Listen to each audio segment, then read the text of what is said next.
Hey, what's up? What's up? Welcome back to another episode of Black Nerd Fridays. I got myself, Black Bearded Nerd, aka Mr. Refine, and of course, my lovely co-host, Kinky Suds, aka the Queen of Cosplay on a Budget. And we Oh, don't know budget. where the podcast Ye- king is right now. He running late. I don't know what's going on. I don't know, but we're gonna get into it. We life talking is hitting him today. hard. Yeah, exactly. Exactly. We talking today. We talking about excellence. This is a Ooh, comic written by Brandon Thomas in 2019, and he has some extremely dope artists on there as well. And the topic is our rites of passage. So it's a lot of questions we got going on that's related to it, and we're going to get into it. So as we always do, we start off with our normal. Matter of fact, before we get there, let's talk about what beer you drinking. What you got? yes. Yeah, I'm gonna tell you. So I had to go with, since we're talking about a black comic, about Mm-hmm. black characters. I felt like, and it was all a lot of things with culture in this, if you hadn't noticed. So I thought I had to give a shout out to Beer Culture and Green Bench, who did a collaboration beer together called Culture Teams. Okay. Okay. I like to call it Culture Things because I feel like this Mm-hmm. is just the artwork itself really reminds me of the 90s. Okay. It's a German Pilsner, right? 5.7%. I'm really excited for it. I've been holding on for this one for a while, because I've been trying to find the right time to drink this. And I'm like really excited because I think it fits perfectly with this. So, but I also got to give a shout out to the glassware because when we talk about black comics and like powerful black characters, everybody Yeah. thinks Black Panther. I love the gold trim to go with this. This was Fire. in honor, of the actor who played a phenomenal job as Black Panther. Okay. And this is also a collaboration between Jay Wakefield and 17% Drip. So You already 17% Drip, know. if you never have bought any of his glassware, you are missing out. He always has very cool artwork, really great references to culture. So I had to put these two together. Just saying. Nice. Very, very good choice. I like that. Yeah. And I'm gonna What you keep it sipping real on? simple today. I'm rolling with this right here. This is a trip around the sun, Oh, 10% IPA, triple IPA, I should say, from Foam ah, Brewers out of Vermont. So oh, I'm, a Vermont. little heavier tonight. So I'm gonna get to it. And I got my I tip of just, yeah, my I just normal did my glass. trip around the sun, and look at you Oh, you with did? your own Yeah, glassware. that Yeah, is you right. know what I'm saying? I just Yeah, had that my is right. birthday. You That did was just do my, your trip around the sun. Okay, I yeah, hear you. I got you. I got you. you know. I got you. Oh, All right, well, let's get look. into it. We're gonna talk Wait, about our normal. Whoa, wait. whoa, D whoa, is whoa. in. Oh, D is I'm in. gonna let him. I'm gonna let him do his thing. When he get on, he get on. He know. I think he know how to add himself. I don't know. Let me I see. don't know, He because might he's not sitting be there ready. looking at the screen Yeah, going, he look. All right, I'm gonna add him. All right. I ah, had it. I said, Hey, I said, I no, ain't know if you was ready or not, I didn't have the man. right shirt on. That's why I was about to be like, let me go put this right shirt on, man. That's what Yeah, was no, no, no, you all no. driving me good, out. You brother. good. You good, You man. What's all going good. on? Happy Mhm. Friday to the both of you now that we're Facts. on. Woo! Happy Friday. Happy Friday. Hey, Happy cheers. Friday. I ain't poured up yet, but what you Oh, I drinking? What did. you got? Hold on, let me Oh, put Yeah. that look joint at on you. Let me put that on you. That me. strong L. I see You know you. what I'm I Woo, see get you. up saying? You there. know me. Hold on, look at Woo! this. That strong Let's L. Woo! get it. Let's get it. Strong ale. Yeah. Woo! Look at that. I So gotta change this how does shirt it though. But y'all go feel? ahead. Let me change this shirt. Go ahead. Take Yeah, me go off. ahead. Take Do me your off. thing. Hold on. Let me get you off here. Go ahead. Take me off. Take me right back. Oh snap. Mm-mm. He's like, I gotta change his shirt. All right. That's So awesome. listen. Let me. That's awesome. We're gonna get into it. We're gonna do our normal right now. Yes. We're gonna do a normal. Hold on, let me get him off here. All right. So as always, we got to talk about the good and the bad and the ugly. So I want to know, Mrs. Queen of Mm. cosplay on a budget, aka Dr. Suds. Hmm. What's your thoughts on this? I gotta say, the fact that we have a comic about black people being able to use magic, do you understand how cool that is? Like, you gotta, this is like, when you think about Harry Potter, everybody thinks about Harry Potter and Hogwarts, and it's about British kids, and you didn't really see a lot of black kids there, right? I'm like, yeah, they Facts. got black people that live in Britain, there's black British people, but they didn't. Facts. This comic, I think, did a fantastic job in highlighting the fact that you had powerful families that had a long lineage of being able to use magic. And to me, I just thought that that was absolutely fantastic. I love that piece of it. I think the artwork of it was beautifully done.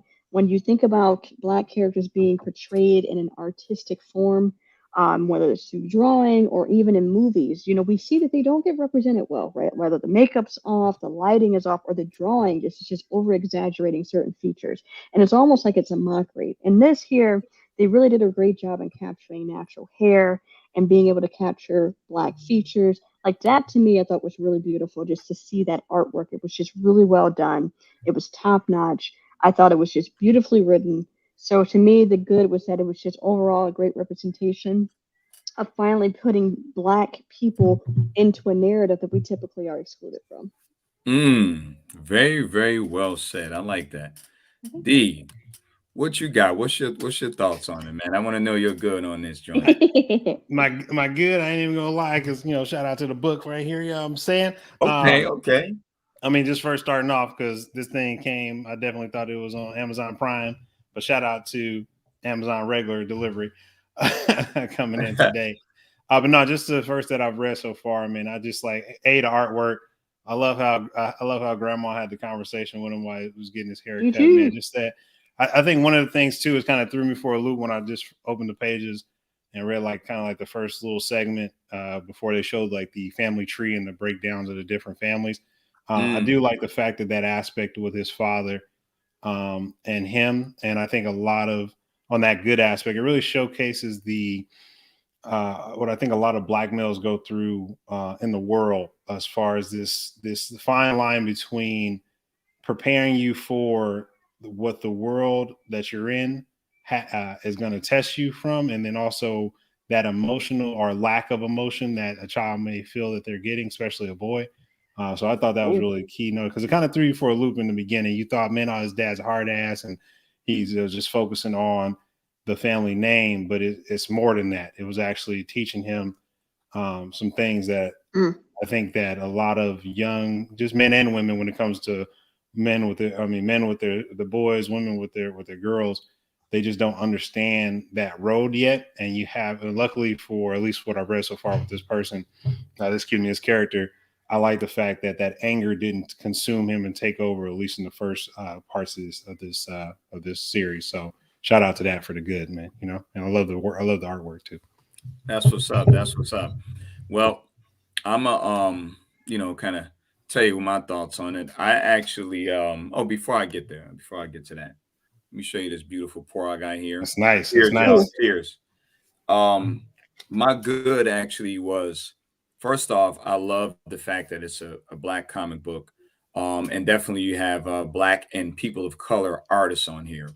The storyline itself was very interesting. You had a dynamic where, like Dr. Suggs was saying earlier, when you think of magic, you think of Harry Potter and you have wands and stuff like that. And in this case, they put us in the spotlight. Like she said, we are in Britain. We are all over all over the world, definitely over the United Kingdom. So this book, this specific story, focus on, and it also gives you a perspective of Black men and their sons and their relationship and how certain things can either make you or break you, or change your life for the good or the bad. So I think overall it was a very good storyline. The artwork was crazy. The representation of us was crazy, crazy on point. They drew inspiration personally from, I feel like it was from Killmonger from Black Panther, as well as if you paid attention to Raymond's character, which was the boy, the protagonist. He looked to me like Michael B. Jordan. That's just my thoughts on it. But very good story, definitely. And I enjoyed it overall. So let's talk about the bad. You know what I mean? So what y'all think about that? What's your thoughts on the bad? And I'm gonna go with Dr. Suggs over here. What's your thoughts on the bad? I'm waiting for you. I know you got something. Okay. Bad for me is definitely, how can I say it? Dee touched on it a little bit. It was just the dynamic of the father. Like for me, I get towards the end where he was trying to go. That's fine. But I think at the same time, I'm very tired of Black fathers being portrayed as very closed off from their children, especially their sons. That to me just is a narrative that continues to go on in a lot of different pieces that I've seen in movies and books and stuff like that. And it also kind of feeds into this idea that Black men should not show any type of, I wouldn't. Part of me would say softness, like, but people view that softness as a weakness, and to me, Mm, it's not. You're showing mm, vulnerability with your child. You're showing that there is love there with your child. So when he was watching his son, he kept saying, are you stupid? Like, and what do you mean? Like, you're not keeping up with the spell. Like, to me, I was like, the kid is trying, right? You're sitting here questioning if this child is yours because he didn't, peak at the right age. I mean, like, come on. Like, that to me just made it, like, I get where they were going with it, but at the same time, I'm like, it just continues to paint fathers in such a negative light. Black fathers, let me make sure I clear that out. Black fathers in that type of light. And that to me was the bad part. I got more from my ugly, but I'm a hold off on that. Oh, I know you do. I know you do. D, what you got on? What you got on your bad, brother? Man, like I said, man, I just started reading this, Joyce. I ain't even gonna lie to y'all, man. I'm just ending on the trial with the hugs and all the stuff like that. But I know we were only supposed to do chapter 1, so I don't really have it bad right now because I really haven't got into it. But I know just from what Sez is saying and just kind of how it gives you that point of reference of the whole father-son dynamic. It's a magical world where it's a lot on the line. And so I think with that bad, just sometimes it's like for any type of comic series or anime or anything like that, sometimes like the worst case scenario, like the world we're in, once you actually go through the root cause to why that is, it's always like, really? Like you could have fixed that, but your ego and pride, or you didn't want to compromise when you should have, and now you want to compromise, but it's too late, type of thing. And I'm not saying that that's the case for this series, because again, we're only doing chapter 1. But yeah, that's the only thing I'm gonna get. Like that whole, it's detrimental to do this, otherwise people will die or not reach their full potential or whatever the case may be. So we'll see how it goes. All right, I like that. So let's get right into it. Let's talk about it. What's your ugly? What's your ugly? Oh, you didn't even do your bad. You didn't do your bad though. I don't even have a bad. I don't have. Oh my God, he don't have no bad. Well, that's interesting, Mr. Refine, because I would have sworn that you might have went ahead a little bit of bad about the fact that the women in the comic couldn't use no magic. Like, to me, that's the ugly part of it. It's like, I'm sorry. Why can't the women use magic? It's like it's forbidden. Like that to me, like they never explained another part that we did read. But again, I'm just like, okay, finally, we got some Black people in here. We got some strong female leads, and sorry, you can't have no magic. Like that to me, I just didn't sit well with me. I didn't like that piece of it. There's another part of ugly that I'll bring up because it flows into one of the questions. But let me just tell you, that to me, I was just like, why can't we have magic? I was just mad about that. So that's my ugly on that. All right, I like that.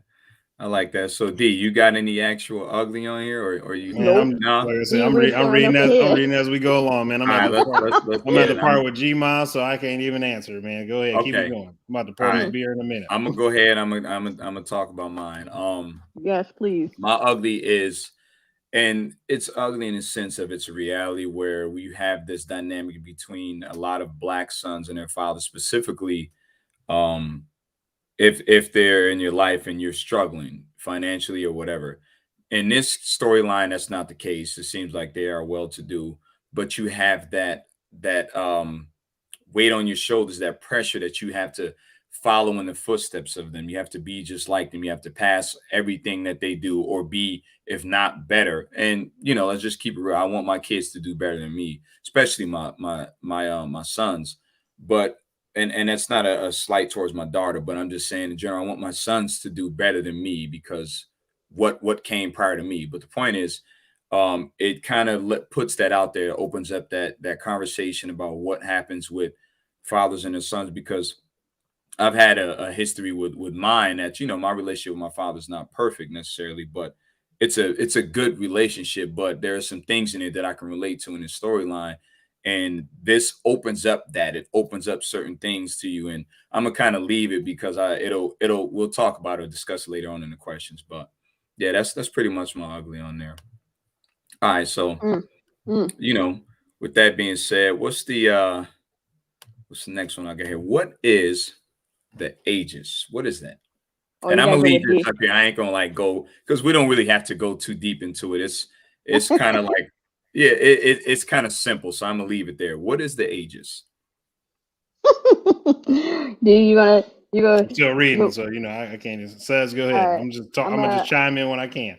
I'm not even okay, I'm gonna gonna lie. tell you this. I don't know how far ahead you are, and I don't want to ruin this for you. So kind of spoiler alert for people. But there was a couple of scenes in there where they talk about the trials that our young character had to go through, where he was uh, um, um, kind of attached to a charge, as they call it. Like, here's your charge. Here's the person you have to protect. I'm like, oh, cool. Let's see who out in the world he needs to protect. So they're supposed to stay hidden, but make sure you influence and make sure that this person stays on the right track. So it's given me a bit of the feel of like the Adjustment Bureau, where there were things happening behind the scenes making you take certain paths that you're supposed to take. So it's like, cool, all right, well, let's see, they're going that route. But then when we see who he's in charge of, it is a young white man. I thought, oh, maybe it's Mm. just, maybe it's just this one person. And then there were other references to other people who had other charges as well, who also were white. And so I stopped for a second and said, are the black people in this comic considered to be the guardian angels of white people, making sure that they keep them on track? It made me really think that. Like, it really made me think that that was what it was, because there was no other information about who they were trying to protect. Every person they were trying to protect seemed to be a white person. And like there was this one thing where the one girl who one of the charges, Aaron, or one of the young magicians, Aaron was supposed to protect. She was at some frat party, and he kind of helped her get out of there before the police arrived. And I was like, Mm. "So are we keeping them out of trouble too?" Mm-hmm. Okay, I see. So to Mm-hmm. me, it just felt like, for whatever this group is, that they were founded in a way to say, well, let's elevate black people. And we can do this by giving you, these powerful families. You guys have great responsibility. But we also need you to help these white people out too. That's how I took it. Like, that was the, Okay, I I may be respect that. completely wrong. There's more of a story there. So again, to the author, I may be completely off. But in this first volume, that's how it came off to me. Yeah, all right, I respect that. I I'm not gonna get too crazy into it, but me personally, I think the Aegis is magicians, obviously, but they are, a family line, whether it be lineating from descending from a king or something like that. But they're people who are around for probably thousands of years, and it just passes down tradition, bloodline by bloodline, family member to family member. Unfortunately, only in the men, but it passes down, and they are charged with guarding. And I'm not going to say just white people because that's what we're seeing right now, but they're Mm. charged with guarding people, which could possibly mess up that person's potential in the rest of their life, etc. And I actually thought it was dope because, as I said, when you watch Harry Potter, and by the way, I love Harry Potter, and I'm going to assume all three of us probably loved Harry Potter, but again, there weren't any Yeah, black representation on there. So Wait a minute. Wait, did D and I actually agree on a myth yeah, that together? right there was Dang. surprising.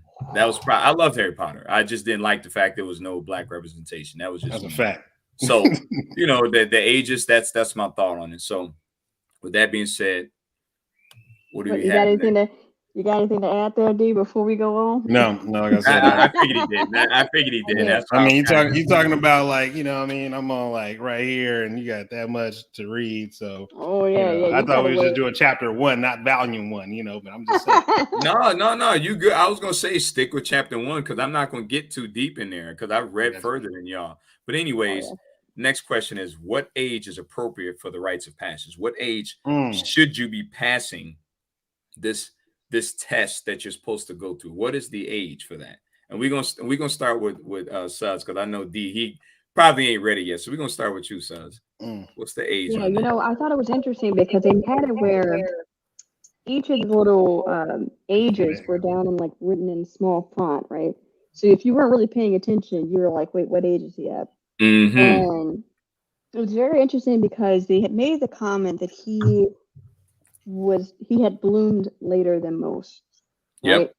And so it sounds as though to me they're starting them at a very young age because this is when things get turned on, right? But I'm also thinking like at that age, are they fully mentally prepared for what they have to undertake, right? Like that's you're still in the child of a child, or you're still in the body of a child, and you're given these type of powers that really elevate you to a higher level. But again, are you mentally at a proper level? Are you at that mature level that you can actually understand the power and the responsibility that you have? Because they always make this comment that with men, according to science, your frontal cortex is not fully developed until you're like what, 25. And I think Yeah. this is really interesting. But they're having these kids, these young men, go through these trials, this rite of passage, long before that, like long before that. And so I think the craziest thing about it too, we don't know how long they live. That was something they haven't talked about in that first part of the book. Facts. But a part of me is thinking, like, I think it depends on the person, because some kids I think will be able to understand it. You see this with kids in the real world, right? Where some of them are able to mature a little bit faster, whether they were forced to or that's just how they are. But I also think too that if the child doesn't bloom at the time that you would think, you shouldn't really reprimand the child for that. And that was something that really that kind of struck me, because it was like he really was putting all this on the child when it was really out of his control. Like the power needed to be turned on when it was ready. It wasn't something that he wanted to do. It wasn't like he was trying to like suppress it. And he really just kind of diminished any hope that child had. Like he was really feeding into the rage that was slowly building up over time. So I think, a lot of times, in these cases, you want to start them early, kind of like how they were doing with The Witcher. Get them started early so you can build up their endurance, build up their, their abilities over time. But at the same time, it's like you're robbing that kid of their childhood. So I don't know. I mean, honestly, a part of me feels like they should wait till they're a little bit older and make to see if the kid even wants to do it. Because that's the other thing too. We see kids that are being forced to become doctors and lawyers because that's what their parents want them to be. But maybe that's not Facts. what the kid wants to be. So I don't Facts. know. Okay. I like that. I like that. D. Before I go to you, you got a response for that? Yeah, I do. All right, I mean, with the let's rites get of it. passage Let's get it. situation, I mean, I think it was. I love how it broke it down to like the change of like where it was fun and I'll protect you, son, and I love you, and I'm gonna give you the world. And then when it started coming to actual training, and I've seen this with people who've done martial arts and they want their kids involved, or people who've done gymnastics and so forth and so forth.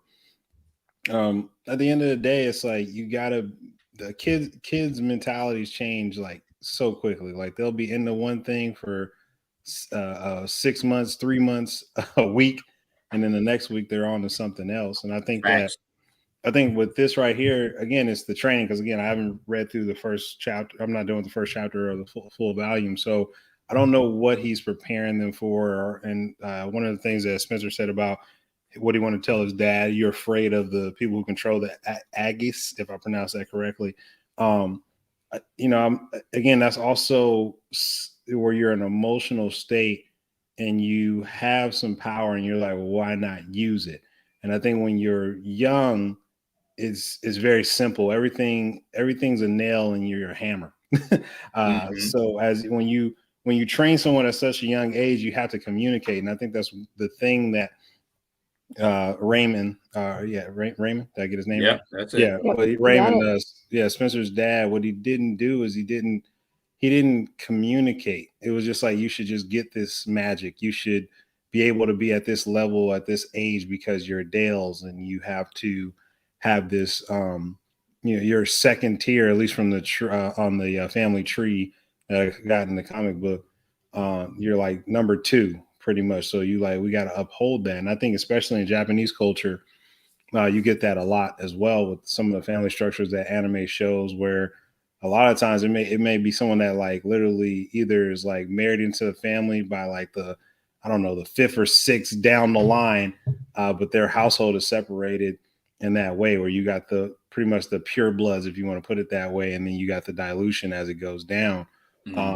So this is just, I mean, all that to say is like when you're doing this type of training and getting somebody seriously, especially kids, like you really have to have like full on, you got to be able to answer those why questions. And I think that being 15, 16, 17 years old, like answering why questions, I think a lot of times parents are just like, well, you don't know and you'll never understand it, versus building that rapport with them over and over again, because sometimes you think kids are not listening, they are. So I think you can start whatever age you want to, you just have to be able to have those conversations over and over and over and over again so that they can come to understand what it is you're attempting to teach them. Nice. Well said. For myself, I actually to answer that question first, what age is appropriate for the rites of passage. 5 years old is what it's supposed to be, according to this storyline. It's supposed to be 5. Raymond, who is a junior from the storyline, he's named after his father. He's supposed to be doing this by 5 years old, going through these magic trials, etc.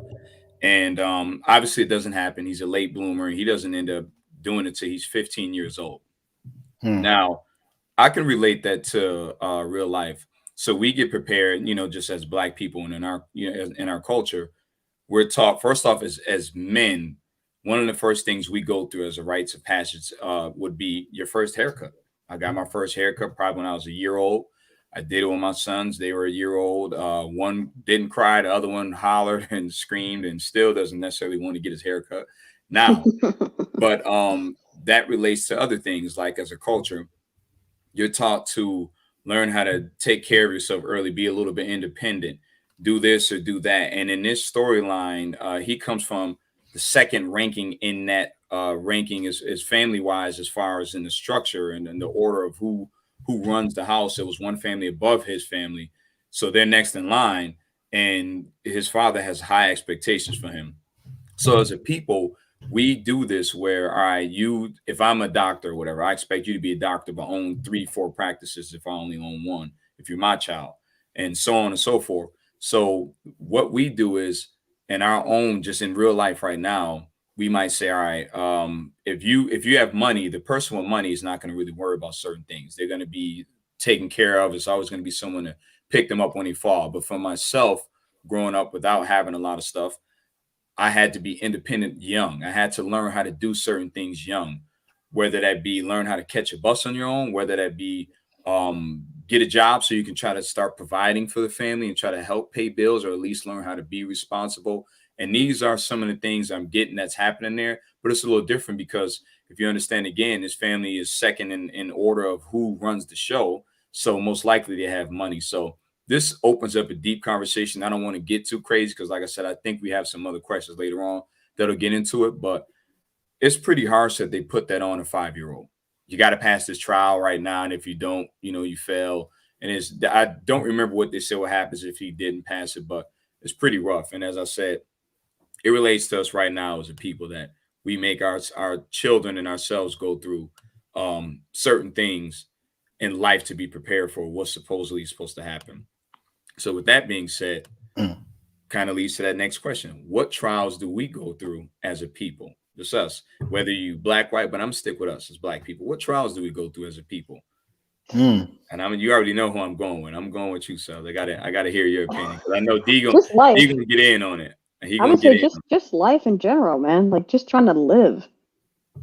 I mean, you see how it is for us, right? Like when we go out into the world, there's always someone trying to, just interrupt your day as it is. Like it's just terrible. You're getting pulled over just because, you're getting harassed. You have people at work. I mean, I don't know if you guys saw just recently, they were talking about Black people being Black at Google. I don't know if you guys saw that little run that was going on. So they basically were talking about, there was a young Black guy who was talking about he was riding his bike around on Google campus, and security stopped him and said, "Hey, can you explain why you're on campus?" And he's like, "I don't understand. I'm wearing a badge." And they were like literally questioning, "Why are you here?" And so a bunch of other Black people started coming in, commenting through Twitter about what their experience has been. So it's Black at Google. You had it where Black people were sitting there, like there was one Black security guard. He's over there getting coffee on one of the little break rooms, and he gets a call saying, "Hey, there's a suspicious person that's on that floor that you're at." And he spent a whole hour looking for himself. He had no idea that they were talking about him. Oh, shit. He had other people who were sitting at their desk, and people come up to them and say, "Are you sure you're at the right spot?" So it's like you're having it at work. You're having it on social media, right? You're having it when you're just out and about your day. You try to go in and get a loan, you get denied. You have it where your house gets appraised, like that one couple that had their house appraised. Facts. And they had to have a white friend come in, serve as the person who owns the house, just to get the appraisal of the house to be $500,000 more. So it's like you see all these things. There's all these trials that we're going to outside of our race. And then we have our own trials inside that we're constantly dealing with, right? Colorism. Biggest thing that we have going on for us, right? This whole idea of, well, if I made it, I don't want to really be helping out any other Black folk, right? Like you have some people who are like that, right? So there's so many different trials depending on how you look at it. And even as a Black man, there are certain things that are very unique to Black men that they experience. There are certain things that a Black woman experiences that's very unique to her. Like there's all kinds of stuff, right? So I mean, regardless of where you look, you're always going to have some type of trial. Always. It's nonstop. Okay. I like that. I like that. D, you got Mm. anything to add? Oh yeah, you know I do, brother. You know I do. I wanted to make sure because I seen you reading a little bit. Oh yeah, you know, and as I'm reading, man, I definitely gotta say, you know, my worst character is gonna be Spencer, man, because again, with that emotion, man, Which Spencer you talking about? You talking about the father or the son? No, Spencer the son. I'm not talking about Raymond. I'm talking about the son. You know, the emotion. Hey man, I understand it, but like you cussing people out that's been there that's trying to help you on the background, but you don't know because you again competition with daddy's love. But anyway, I digress into the actual conversation. So, what trials do we go through? I mean, I think Suds puts it in perspective. But I think one of the biggest trials is like, who are we? And I think Dr. Greg Carr, because I watch, you know, in class with Carr so much every Saturday, 9 a.m. Pacific Standard Time. Me too. Like what he always says is the social structure versus the governance structure. And I think and I talked about this at the event for the Harvest Time Jubilee. I talked about this where nothing that Black people do is new. It's already been done. But the thing is, because we are not connected with our ancestors through our history, because for the reason of white people wanted to deny that, and also not even denying it, but making us believe that it's not important or that it's not reality, that we are in a constant state of who are we? That's our trial. And the more that we try to look at the social structure, so the societies that we currently live in, that again are controlled by white males, structured by white males. I mean, it's literally just colonization around the world for any melanated person. We have to really figure that out, and we try to figure out through the social structure instead of the governance structure. And governance structure is us as Black people with one another. The social structure is how white people, Asian people, Latin people, Indian people, indigenous people look at us or view us and want to ask us a lot of questions. And I think how Suds broke down that Google aspect, I think a lot of the times we think, you know, and no knock to HBCU, shout out to all the HBCUs, but my cousin actually went to HBCU as well. And one of the things he said he had a issue with where he started to butt heads with some of the HBCU professors or the faculty is when he actually got a position and they wanted to put him in a financial institution that was predominantly white. But again, he would have been Black, and he wasn't the only Black person there because a lot of the Black people that were in finances at the time, for when he was going to this historically this HBCU, historically Black college or university, excuse me, that he was just like, well, you know, what if I don't want to do that? What if I want to go work somewhere else or start my own? And it was kind of frowned upon because it was supposed to be this echelons of elitism that he didn't sit well. And I think what Suds is getting at, and I think what a lot of times where I have a problem with whiteness, and I've stated this multiple times, is that whiteness hasn't been embedded in us to the point that we don't even realize what it's doing to us on a daily basis. We want to be the we want to buy the Louis and the Gucci and all those things, but at the end of the day, we don't own it. And even if we have Black people, like I think Dapper Dan to me is a perfect example of someone who wanted Black people to support him when shit hit the fan. When now Supreme Court Justice Sotomayor, who actually busted him for selling quote unquote knockoff or whatever the case may be for his copyright infringement or trademark infringement when he got arrested. And when I listened to his interview, it was really a lot of anger towards Black folks. And yes, he moved to the continent because I believe, I forgot what his family immigrated from, and he definitely still loves Black people. But that conversation where it comes to, the Black Twitter or Black social media got you into Gucci or Louis Vuitton when they were like using the same style that you use, and people just didn't go for it. But I think that the same thing what Jay-Z was saying about like, well, kneeling, we can't just kneel anymore. We got to do something about it. But I'm like, what are we doing? Don't even get started on that.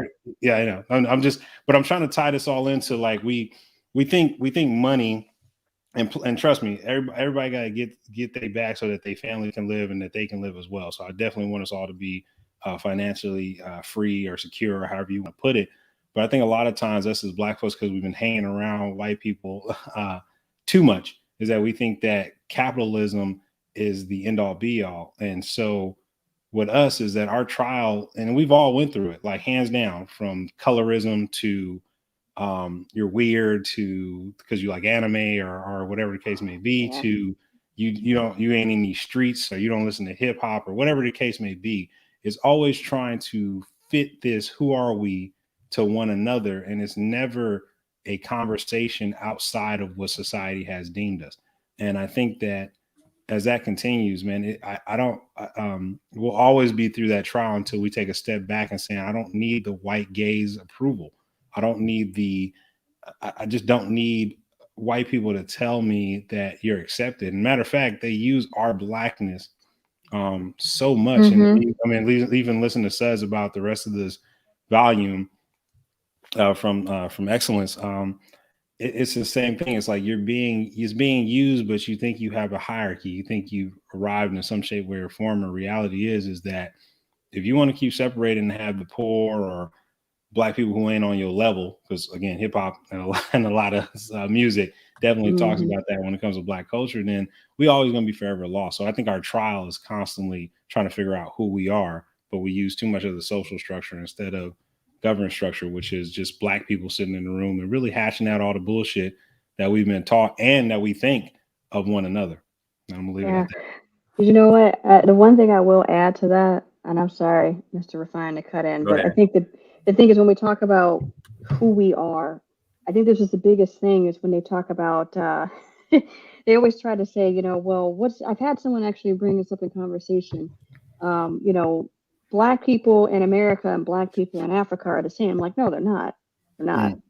Because we have no idea. We can only trace back so far in our lineage, right? Before we understand, we go to the point of, well, okay, well, we know we were slaves, but what before that?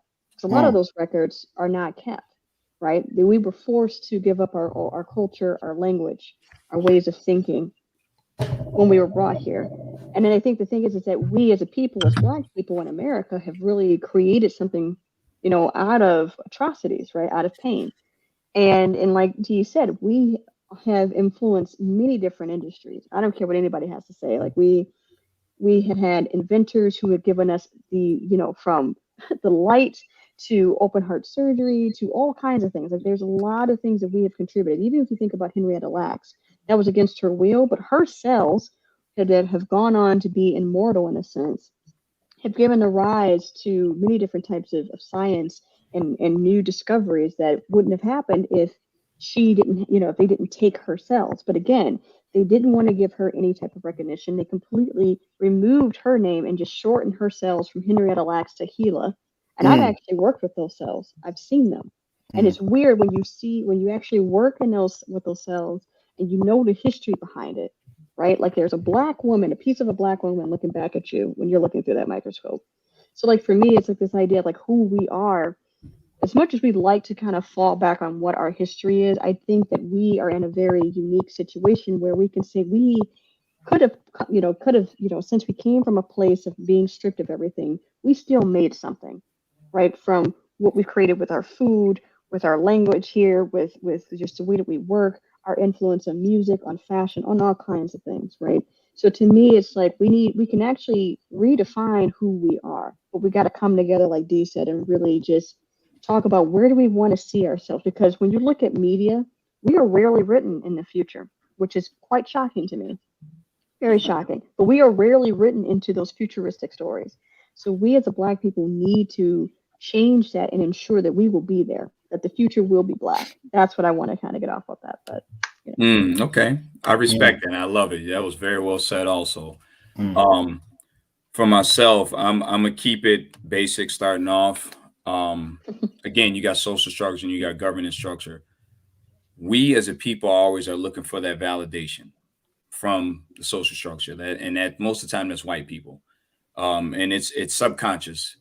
whether it's what we wear, or whether it's how you act in public, just a bunch of different things that we look for validation on when we don't need it from them. All we need to do is be validated within ourselves. Now, as far as some of the other trials we go through, some of the ones I went through personally would be, you know, knowing that, all right, if I'm fighting somebody and my father's coming up the street, I got to make sure I whoop their ass because my father's watching. I don't want to lose in front of my father, because the worst thing you could, well, he wouldn't care if we lost. He cared if we fought back, but he ingrained in us, you better not get your ass whooped. Or I'm gonna whoop your ass when you come home. That sort of thing, just that in general. And I instill in my kids, if somebody hits you, you better knock the shit out of them. I don't care if you lose, just defend yourself. That's all I care about. Just defend yourself. Don't start it, but you better finish it. But socially, we're always worrying about what they think of us. Now, I'll use myself in this example. I really don't be caring what people think, but it's subconsciously I act different around people that don't look like me. And it's ingrained. Like at work, if I'm around, with white people or somebody else that's not looking like me, I might talk a certain way. But when I'm amongst the governance structure around my people, we're going to talk different and we're going to act differently towards each other. We're going to have a different vibe, a different lingo, a different love or appreciation, or affection towards each other. And I just had a long debate, and I'm glad you mentioned this about Jay-Z. I debated about this, I'm going to say an hour with my coworker, a brother. He's a Jay-Z fan, so he has a high respect for him. And this is no slight on him or anything like that, because I was like, yo, we got to agree to disagree. But what was happening is, I'm like, listen, and Dr. Carr was talking about this the other day. He didn't get in too much in depth. He was kind of trying to keep it light. But what he was saying is, yes, you're making these deals with Robert Kraft and whoever else is on this commission. I don't watch football, so I don't give a shit. Me either. But making these deals, but at the same time, our people are still suffering and still playing for the white man. If we were to decide to stop playing NFL, period, whether these people get money from oil, whether they get money from other ventures they're invested in, imagine the amount of money they will lose if they have nobody playing on that field. Yeah, you're going to have a few, shucking and jiving still on that field. But if we decide we don't want to do it anymore, what happens? So yes, he's given up some concessions to say, all right, I'm going to make sure you have a pension later on in the future, or when you retire. And if this happens in the first year, you still get most of your salary, because people are worried about their financial gain. But in amongst us in the governance structure, we haven't figured out what we want to do with each other. We haven't figured out a way to respect each other, to love each other, to work financially and business wise with each other, because we too worried about the acceptance of whiteness, whether it's the BET Awards, whether it's the Oscars, the Grammys. We're worried about that. Why can't we figure out how to function amongst each other instead of getting that validation through the white eyes, the white lens? And again, I have friends who are white and they know my thought process. This is not a slight on them, but it's a fact. I don't need your validation. And if you don't like it, then you can get the fuck away from me. I'm going to be who I am. And that is the problem that we have as a people, where we're too worried about everybody else thinking about us instead of worrying about how we see each other. And that's a real question. And these are things we go through every day. And as I read this story, I figured out that, it appeared to me as if he was worried about what everybody else thought. And as Sud said earlier, they're worried about saving white people. They're there to protect them. And I didn't get that. But again, this is a long conversation and I don't want to be here all day. But I think that, obviously we go through a lot and we put on a show for everybody. And behind closed doors, we don't get that appreciation, that love. We don't get that pat on the back from each other like we should. And we're always looking for, how much money am I making off this? What are you going to give me in return? Instead of just saying, I got you. Don't worry about it, because if I don't look out for you, nobody else will. That's how we're supposed to be. So that's how I look at it. And it kind of leads me, I think, perfectly to my next question over here. Do the rules apply to everyone as a community? And I'm going to relate that to the book and also everything else as far as us as a culture, because there's some things that are taboo with everybody else, but it's all good amongst us. So I'm gonna start with D. And D, don't get too crazy on this one because I know how you about to go. Don't get too He's like, listen, hold up. don't get too crazy on it. No, I ain't gonna get too crazy, man, because I took up a long time too. And as I'm reading this, I mean, again, man, y'all got to get this for real. This excellence, definitely. Like again, Spencer is getting his ass handed to him and learning some valuable lessons. I hope, but we'll see what happens when we get there. Do the rules apply to everyone as a community? Well, in this right here, it doesn't. I mean, the studs points, which I haven't got to. So as far as the women, not having magic, I thought Gma actually did have some magic. When she was giving that haircut, and then she seemed like she was levitating, but maybe that was just the artwork with the floor. I think it doesn't, and we already know it doesn't. The problem is that we have this facade that it should. Like, I mean, I can't. I thought about it too, and I'm not even gonna lie. I remember my cousin told me this, and this ties into this thing about community because I want to be quick. I don't want to take too much time. He told me I was very frustrated in high school, and I was frustrated in high school because I went to a academy event, so where you showcase your academy at your high school, and I was the only, I think it was one of 3 Black kids in the engineering academy at the time. And again, I wanted to go because I really, after being told by a white teacher, Parker Merle, I'm calling names out, I don't give a damn. Well. Parker Merle telling me that, you know, I got a D, and it's like, maybe this academy is not for you. I literally busted my ass in the library by myself with my friends. Actually, shout out to Tufu and shout out to Nawan. We were in the library for at least 2 hours together, and then they would go home, and I would sit in the library for another hour or 3 trying to just understand the physics, trying to understand descriptive geometry. These are things that, again, I didn't do engineering. And in college, I fell asleep so many classes. So these things for me were like, okay, I can do this. And then as I started to learn it, the confidence built up. You know what I mean? So my chest started poking out, but I wanted to bring more Black people in there because I knew at that time, at least for me, that I was like, we can do this shit. Like, it ain't just got to be all these white and Asian kids in here. Like, we can make this shit happen.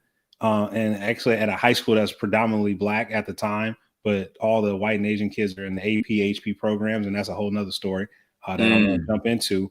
But what I realized is that when I literally was sitting at that engineering academy booth by myself, and I played basketball for a little bit, played football for a little bit, but I brought every person that walked in the door, young person from freshman to sophomore, all the Black kids that knew me from elementary school, middle school. Yo, man, you should come sign up for this. And I remember one dude who he was always just somebody that, you know, there's a young dude that was always just around and said, man, yo, that's too hard, and just walked away. And that, like, and it weighed so heavy on me because I understood what he was saying. It wasn't that he couldn't do it. It's just that he may have not had the endurance or the family structure to deal with some white man telling you that maybe this is not for you, because that white man didn't put an ounce into what you were learning until you showed them that you can learn. And I mean, I know that's nothing to a drop in the bucket to what, like, Dr. Greg Carr or anybody who, when segregation was quote unquote ended and they tried to integrate these schools, so the wars that those Black students went through. But I think us as a community, man, it just never, none of the rules apply because the rules were never meant for us. We were always supposed to be enslaved and picking cotton or whatever technology that they would have had us doing anything with. And reality is that we're still doing it as a whole. It's just that we really want to believe in this thing called the United States, and I want to say it's a country and a nation. But reality is, man, hey, you know, we can turn on TV every day if we want to, or YouTube or Instagram, whatever day you want to do it, and you'll see a police beating the hell out of somebody that's Black for just a traffic stop for tinted windows, or I didn't like the way you talked to me, step out of the car. So I'm gonna leave it at that. I like that. What you got, Suds? What you got from So, you know, I touched on it a little bit when I talked about the fact that the women in this story could do this magic. Yes. And they Which were is only crazy. allowed to when it was seen to be fitting or fit the narrative or the goal of a Black man who had that power, right? So to me, it was like, I'll let you use it, for the short amount of time because you're helping to push it along my narrative, my objective. And that to me was like, again, it demonstrates how women, when you think about Black women, are used as objects for a gain for someone else, right? And we see this a lot when it comes to Black women, when you think about how they're like overly sexualized or if they're portrayed in media as being very aggressive. Again, they're fitting this narrative and pushing these stories along as the angry Black woman or the sexy, promiscuous woman or the, the prostitute that's in a movie, right? Like they're never in, and even when they're in these powerful positions, or if they're really brilliant, like in Tyler Perry movies, they always end up somehow getting screwed over in the end, right? Like they are either very too vindictive, they don't care or show any respect to Black men, or they get screwed over, right? Like it's the same narrative that happens over and over again. So for me, when I read this, it was very infuriating because Gigi, who was a very instrumental person in the book, she had this really glowing moment in the beginning of the story, and then what happens to her? Well, something happens to her, and then her character gets diminished, right? And the thing that gets me is that the father knew that this was going to happen to her, and he let it happen, right? Like this is someone who is a matriarch of the family, and you're willing to just let that happen for what? And the other thing is that again, when he utilized, Monique in the story, again, he used her. He wasn't being very transparent with her, but he used her to keep an eye on his son, someone who he isn't really showing any type of affection to, right? The other thing that I saw where the rules really didn't apply to everyone was that when the main character and Aaron got into the big fight, right after, the father went to go see Aaron, not his own son. And that to me was like he was having this more of a deeper relationship with Aaron, right? He was more affectionate towards him. He was more understanding towards him, and he was bending the rules to help Aaron get ahead. Yes. But for his own son, he was being extremely critical of throughout that entire time. And he never explained to his son why that was. And I've seen this happen time and time again with fathers where they will give a pass to their son on things with their daughters. Oh, heaven forbid her be getting into any type of sexual awareness or being sexually liberated. That can't happen. But the son, oh, that's great. You mean this older woman's hitting on you? Oh, that's cool. That's dope. You're a man. It's like these rules don't apply, right? They apply for certain groups and not for everyone. And so we see this happening, not just with Black families, but with with a lot of families, right? Like regardless of race. But you see these rules that are happening. But for us as a people, I mean, there are certain things that we like to say that we're able to do. Like when you think about just the dynamics and when you're interacting with each other, right? We know that there are certain unspoken rules that we know of, right? Or when you go into a room, you're doing an unconscious counting of Black people in a room, right? And then when you see them in the room, you make that eye contact, and there's that split second where you're like, depending on how you look and what you do, will let me know what side you're going to be on in the situation. Right? So there are these unspoken rules that we have within our culture, and when we interact with other people. I mean, you might even have it where when you're going into a certain situation where you bring people of a different race over to family.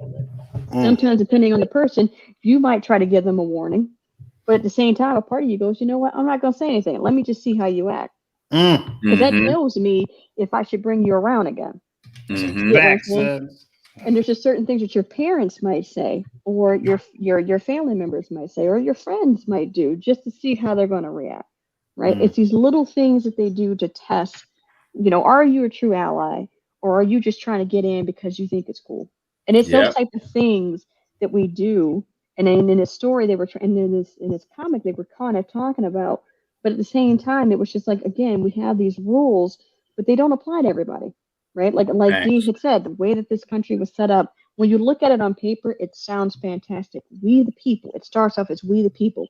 It didn't segregate out white men, Black men, or women. It said we the people.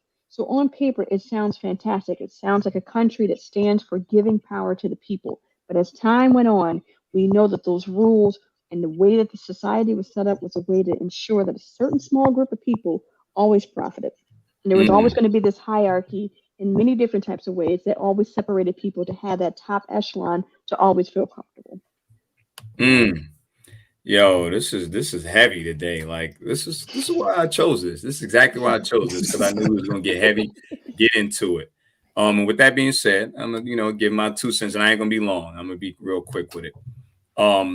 What I did not appreciate is that no, the rules didn't apply to everybody, specifically to women. And I'm gonna say this: in our culture, we should know better. That most of the time, a lot of things that are inherent to us, the first things that we are taught in our lives, come from the women. So the fact that they don't allow the women to use magic in here kind of puzzled me, and I was like, "What the hell is going on?"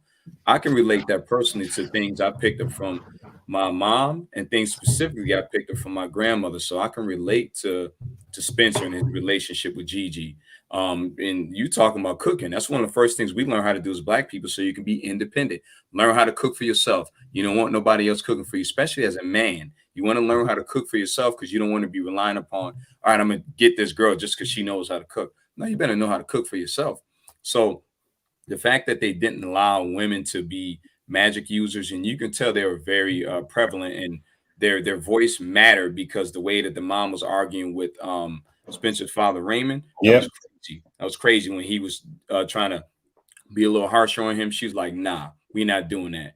And the way that Gigi was kind of guiding him as she was giving him that fresh lineup in that chair, she was dropping little jewels on him on what he needed to do, pretty much to pass these rites of passage. So I didn't like how they excluded the women on there, and they didn't apply, but they should have, they should have applied to everybody. Everybody should have been allowed to use magic here. So we're gonna move on to the next joint and see the next question we got here. So, this is what I was trying to see. I was trying to, segue into this perfectly, but I think we're about ready to get into it. Get at the sun. Yeah. In our culture, what is acceptable to us, but nobody else? Man, I think the elephant in the room, we all know, is using the N word. And to me, it's like everybody knows it, right? There's always a bunch of jokes that's on it. There's a bunch of memes on it. There's a bunch of people on TikTok making these little videos where they show white people singing along or rapping along, and everybody looks at them who's Black when they get to that N word, and they look at them and they. And so it's a running joke, but it's a big thing when you think about it. Like when we think about it, like in the sense of, it really is something that we have taken. Now, of course, people will say, well, we redefine what it means. And it's like, but have we really? Have we? Because to me, it's like what that originally came out as was a way to kind of diminish value of Black people, right? Like it was really used in a very derogatory way. And of course, you try to flip it to try and empower it, but at the same time, it's like, why even use it? This is why I've always asked that question: why do we even use it, right? But the biggest thing is just that when you think about it, it's just that is something that is one of the things that we say that it's acceptable for us because it's with us. I think there's other things that we do as well that are what we consider to be acceptable for like when you look at certain types of culture or even hairstyles. And I think the biggest thing that I'll say when it comes to Black hair as a woman, there's always this question of, well, if you wear your hair like that, it is not acceptable. It is not acceptable. It's not professional. Like me wearing my hair like this and having my natural curls out, or wearing locks, or wearing braids, or even when I used to rock my giant afro, like that was considered to be very taboo and very unprofessional, right? But then when someone else uses it or wears hair like that, oh, it's edgy. Like why? It's something that is something to us that is our culture that we see as very acceptable. It's a form of expression. Why is it that it gets stripped from us, right? So I understand trying to take ownership of things and say, look, that's ours. No one else can use it. But it's like at the same time, it's just like, I don't want to have things that were deemed as a very derogatory thing to try and spin it. It's like, no, I don't want to even be associated with stuff like that. The reason being is because that's not me. I'm a Black person. I have feelings. I have dreams. I should be able to move through this world without being attached to certain types of labels. Okay. All right. I like that. Very, very well said. I'm gonna say before D goes because I know you about to get. I'm about to say nothing. I'm gonna leave Suds. I'm gonna leave it with Suds, man, because I know we at that 50. We almost. All right. I'm gonna say something real quick, and then we're gonna move on to the next joint. To me, obviously the N word. That just like you seen it in the comic, you seen in the story where he was going through the rites of passage and he got and they looked at each other, the two dudes, they go, nigga, he be all right. He'd be all right. Leave him Right. there. Hey, but it was Right. amongst the governance structure, right? Yeah. Now, I've been in situations where somebody, a white dude, was brought up around us, Mm. Oh my and God. his friends might let him use that. They might be like, "Yeah, it's all good. You can Mm-mm. say that around us. If you say it around me, I'm checking you on it. I'm Mm. checking you on it, whether I use it or not. It ain't cool. You're not just going. We're not letting that slide. I'm gonna call you out on it, even if it's a rap song. I remember I was coming somewhere.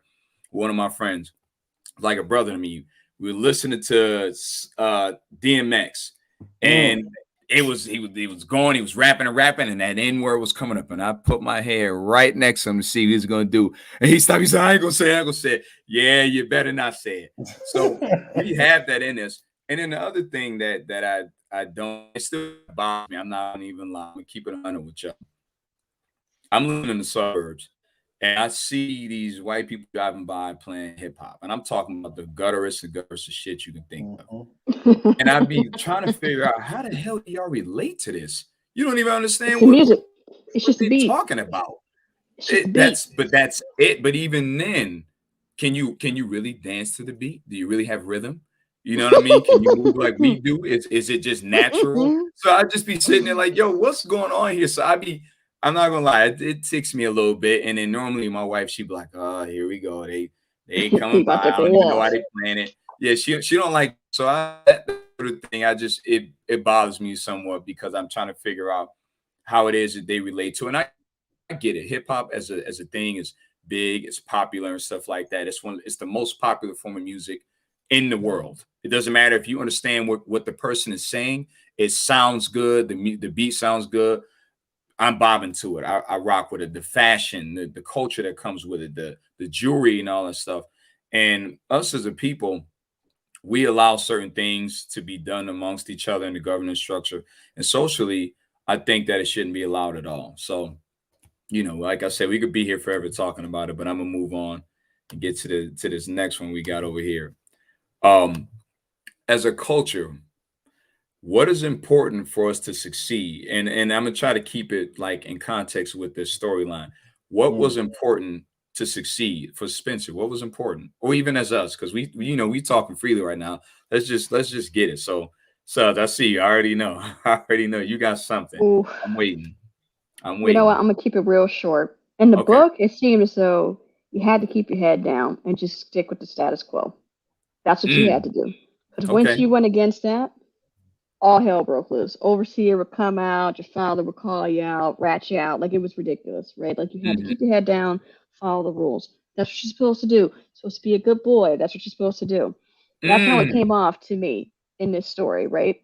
Because as soon as he started trying to challenge the system, it was just like his father had turned on him. His mother really, again, she showed her a couple of times, but I think she probably would have supported him on this. But again, she was very diminished, just like the grandmother was. The grandmother always told him, be smart about it. If you Mhm. challenge, make sure you're smart about it. But again, when she said that, she got diminished at the end of it, right? So to me, it was like this whole story was just about you had to be quiet, had to keep quiet. And it reminded me a lot of what I was told when I was still doing an academic postdoc. And there was a situation where they were like, hey, let's say the department chair wants you to join onto this new committee. You already have all these other things on your plate, but the chair is like, hey, you're a new faculty. Let's get you onto this new committee. And I was in a room with a bunch of other postdocs and graduate students, and they said, how many of you would say yes? It was only myself and one other person who said no, right? And he said, well, why would you say no? I'm like, because I already got enough on my plate. Why are you trying to dump this onto someone who's the lowest on the totem pole? I get it. But at the same time, you're not being, you're not supportive of my success as a new faculty member. And because of me saying it, he said, you know where you're going to be trouble. I'm being told this. Me saying and telling, drawing a line in the sand and saying, no, I can't take any more. I'm being told I'm being trouble. So, like, again, in different cultures, whether it's in science, your career, and life and relationships, it seems as though the unspoken rule is just keep your head down, keep quiet. You won't have any trouble, right? Mm. That's the biggest thing. And I think the thing is that when we think about us as a culture, we have to we got to break out of that. We do, right? We've got to start sitting here and drawing better boundaries about what we will accept. When we talk about boycotting things, we need to still follow through. We got to start hurting pockets. That's the best way to do it. No I one's going to like listen to that. you unless you start controlling money. I like Okay. that. And that was my biggest thing. I was debating with my boy the other day. I'm like, listen, you if y'all seen She Hate Me by Spike Lee, that's what Jim Brown told his son. He said, you touch that white man's pockets, they come after you because you hurting their money. That's all they care about. And we don't like to be going against the grain and doing that stuff because we too worried about, oh, I gotta make sure I pay my bills. I gotta make sure I get these cars, all these cars I got. My family ain't gonna be right. Listen, if we had the testosterone, the fortitude, the gall, the strength, the willpower to do what our ancestors did in Montgomery, what they did deciding to jump off the ship when they were being brought over here, we would be in a lot better situation. But we don't want to do that. So D, what you got on this one? My bad. Let me get on that, and then because I know we hitting up way past this hour mark. But I'm not gonna say I'm not gonna say that we don't have it. I think the problem is that we allow the social structure to tell us what is acceptable. I mean, let's be all the way honest when it talks to the as our culture, what is important for us in order to succeed. Money, like that's just capitalism has become that thing because again, we were the property, so we don't want to be the property again. We have traumas, and we still are. Yeah, I'm not going to disagree with that, but I'm saying we just have generational traumas of being back in chattel slavery, and before that, just an enslavement level that's just beyond that. So I think the thing for us to succeed right now is all about getting to the bag, and we want to live in a nice house. We want to be, and it's so funny to me how most of us, and I laugh about this, most of us would not want to live in the neighborhoods that we live in now.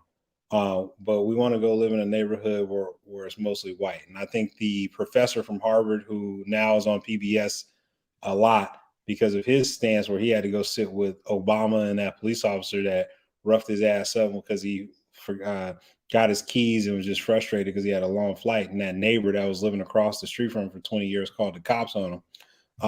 It really just showcases to me, like, we don't get it. Like, we don't get it. We think that success of money and capital is going to make us equal to them, but at the end of the day, they never see us as equal. They don't see us as human beings. I mean, so that's just what it is. Until success right now for us is money, and until we change that ideal, and not saying we don't build an economic structure for us that works, but we can't utilize their structure because their structure was based on free labor even to this day. And I'm gonna leave it at that. Facts. I'm gonna keep it real quick. Both of y'all said exactly pretty much what I was gonna say, so I can't really answer it. And we're gonna move on to the next joint. Yeah, we right on. This is a deep one. All right. Here's a very good question. What are you willing to sacrifice to keep someone here that you love? Because as we know in this storyline, Gigi was lost. He lost her very early on, and she was extremely influential in his life. And you can tell just by the haircut he was getting. You know what I mean? So what are you willing to sacrifice to keep someone here that you love? Let's speak on it. All right, so you already know you going first. Yeah, keep so going to says all the time. No, it's joking. What about me? No, it's joking. It's all good. No, so I think the thing is that when we think about, like, all of us on this show, right? 2 of you guys have kids, right? 2 of you have spouses. And for me, I don't have a spouse, nor do I have kids, and I don't plan on having kids. But when you think about who would I be willing to sacrifice for, you have to think about people who are worthy of that sacrifice, right? Because a lot of times we put ourselves on the line for people who aren't worthy of that. Whether you are referring them for certain things, taking your neck out for certain things, or even defending them, and you come to find out later on that they're, basically a piece of shit, right? Like, and it's not just family, it's friends, coworkers, whatever. When I think about it for myself, I think about my parents. My parents and I are very, very close. And for me, I am always trying to make sure that they feel good, that they are comfortable. Because when I was a kid, we didn't have much. But they put everything into their power to try to make sure that I was comfortable, that I was happy, I had a good childhood. because of their personal lives and what they had experienced was quite different than what I had, right? Their experiences with school were quite different. So me, I was a big nerd. I loved school, but they didn't have that because they grew up in Detroit. The schools were crap back then, right? It was terrible. But they made sure that they went out and got the things that I wanted because they were feeding the mind of a child who really wanted to learn. They went above and beyond for that type of stuff to make sure that I was healthy. They went above and beyond to make sure that anything that I was interested in, it worked. I was safe. I was happy. So when I think back on it now, and as an adult, I'm helping them out during tough times of their lives right now with health. I'm like, I'm willing to do anything and above and beyond to make sure that they're okay because they were there for me. And it wasn't because they felt like they needed to, it was because they had love for me as a parent and wanted to make sure that I was okay. And when you think about the friends, and you have to be very careful about who you call a friend nowadays, right? Because people want to Yes. be chummy Speak on it. with you, but they don't really have your back. They be sitting there talking mad crap about you to other people, or quietly hating on you, and you're like, I don't understand why you're doing it. And sometimes your significant other can be doing that as well, right? You got to be Mm. very careful who you say you're willing to sacrifice for, because they probably wouldn't do that for you. So for me, it's like there's a very small list of people, but at the top of the list are definitely my parents. And that's why I gave them a shout out on my beer that I released when I had on the bottom to say to my mom and dad, because they have been my biggest supporters. They've been my comedians in my life. They have been the ones that kind of helped me to see truth about people. So I'm always going to sacrifice for them because that's who I hold near and dear in my heart. I love that. I love that. And shout out to your parents for holding it down for as long as they did. And as a matter of fact, shout out to you because we know behind closed doors what's going on. Salute Yes, to you. I really appreciate what thank you you. do. And I see what you do. I know it's tough. Yes, And yes. I got to give you credit because in other cultures, that's acceptable. But in ours, for some reason, no, we don't want to do that. And I'm gonna leave it at that. But shout out to you. Shout All out to right, you. we over 10 minutes past the hour, We so we gonna we rocking. We gonna keep going. Let's get it. keep Let's get keep it. keep trying to keep this damn thing to an hour and keep We messing around. can't. But anyway, We got too uh, much. what are you willing to sacrifice to keep the someone here that you love? I won't lie to you. When I was a kid, I probably would say everything. But now, as I'm older and sit back, it's more so like you don't have control of this life. Like, I mean, I think that's one thing that we fail to realize. People come and they go, people die, and that's just a natural order of things. Facts. And I know that science is going to continue to push that longevity so that we live forever. But I'm gonna keep it 100 with y'all. I don't want to live forever, man. I No. don't. I don't Mm-mm. want to be here because most of us. The funny thing is, most of us are gonna still be doing the same damn job or the same damn thing for hours on. I mean, years on years. We're gonna be 300 years old, still working at the same job, if we can live forever. So it ain't even a case on that. But it's just hard. I mean, I know, having my little one here, like to for that. Thank you. Well, that's a hard choice because her life is just getting started. But at the end of the day, man, you just got to deal with like life ends when it ends, and you don't know. So enjoy every moment. So I wouldn't do anything, to be honest. Mm. Okay. I like that. And I'm gonna keep it real short. Um, the people that I love the most in my life will be my immediate family. That's my wife and my kids. I sacrificed my life to keep them here. If it meant that, and that, it doesn't matter what cost you talk, what are you talking about, what level are you talking about, sacrificing for them, if it means their life or mine, it's going to be me first. So with that, we're going to move on to this last final thing. What message did you get from the story, and was it valuable to us as a people? She like, I'm ready to get off here. No, All right, no, so I'm dude. gonna go with D on this one. I'm gonna Go give with it to D. you. Go with D on that I'm one. gonna go with you on You this gonna give one. me with the kid, huh? Got you. Yeah, I'm gonna get you. And this I know you're gonna keep it right, short, and simple. Yeah, valuable to us.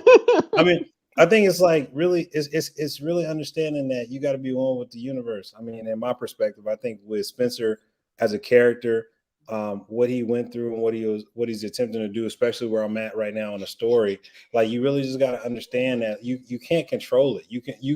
I think that you can't be in a system that doesn't agree. I know, mommy's coming. You can't be in a system that doesn't agree with your ideologies. So you gotta, whatever is important to you, you gotta go for it, but you gotta also be willing to deal with the consequences. And I think a lot of us we don't want to deal with the consequences. We want change, but we don't want to put that sacrifice on the line to make that change. And I'm gonna leave it at that. Okay. All right. I like that. So what you got?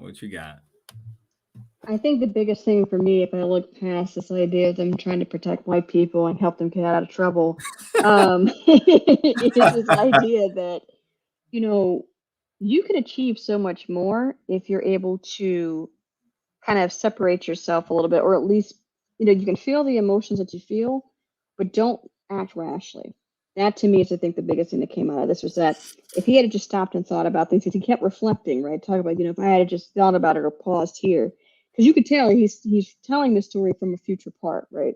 So to me, it sounded as though if you're able to sit with the emotions, identify what's causing you to act that way, and then say, okay, let me think about this in a very logical sense, you probably wouldn't make as many mistakes down the road. So that to me was the message that I got out of it. I like that. For me, I actually think that it spoke volumes as far as us as a people. And first off, you're talking about them, they're using magic, but I'm gonna keep it real simple as far as us. We are the influencers of the world. That's what I get out of it. We influence everything. I don't care what it is. We are behind the scenes on it. We are the idea, the reason, the focus, the motivation behind it. And if we understand our value, if we understand our power and wealth to each other, and I'm not talking financial wealth, I'm talking about wealth. When you look at your brother or your sister, not your physical brother and sister, your siblings, your black brother, your black sister, and you see the wealth, you see the beauty in us, you understand that we control everything. We are very inspirational. And once we understand that, we can take over everything. And then it doesn't have to be in a negative light, but we can make it be to where it's on our terms. And this is the message I got out of the story. So with that being said, this was very, very, very good. This was a very good episode. And next week, let me see what we got here. Oh yeah, what we got? We talking about it. Ex Machina, however you want to pronounce it. We're gonna talk about it next week. This is a good one. But anyways, I thank everybody for showing up today, showing us love, leaving comments in there. We getting some feedback. We getting people in here. I thank y'all for being patient as we were talking. D. But you know how it is. He's trying to keep us on time. We talk about deep topics. We get into it and we just let it go. And this is what makes us us. What makes us unique and makes us be who we are. We speak in our view and our perspective as a people. So catch us next Friday, every Friday on Black Nerd Fridays. Yes. Cheers to y'all out there. And follow, we'll see subscribe, y'all notification bell, hit all that stuff. Yes. Like, share, subscribe. Peace, y'all.